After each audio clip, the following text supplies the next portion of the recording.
Okay, yeah, just further to that, that's the inline fuse. A little bit of focus there.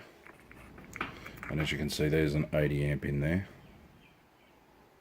Come on, focus. What are you doing to me? Bloody phone. Oh, that's really good, isn't it? Focus, you stupid thing. There we go. Okay.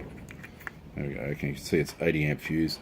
And just to let you know, just to check that there was a fuse in there, I know they say it comes with one anyway, but I actually had to get a screwdriver in under this to pry it off. So obviously, after a bit of use, I suppose, it'll get a bit easier, but I'm not going to be changing the fuse, obviously, that much. But you just need to be aware of that. It took me a bit to get that off. I couldn't get it off with my hands, even though there's two little lugs on either side to lift it up. I still couldn't pull that off with my hands. So, look, obviously, that's going to be under your engine bay. So you just need to be aware that, bit of focus there. So you just need to be aware that that's going to be under there, and you may need to pry it open with a screwdriver or something, like I had to.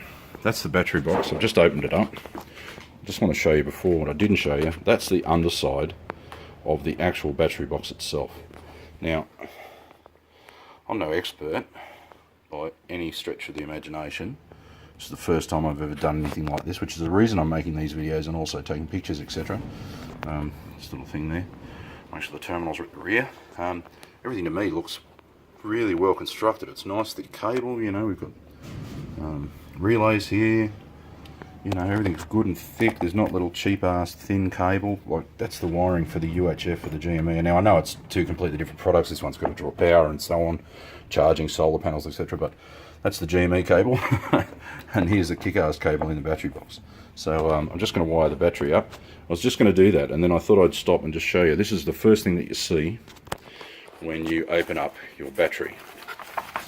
So, critical information you must read. If it's not used correctly, you can void your warranty. And then on the back, correction, it says, there you go, I haven't even read it yet, there you go. So, there's all the warranty, usage and information. Okay.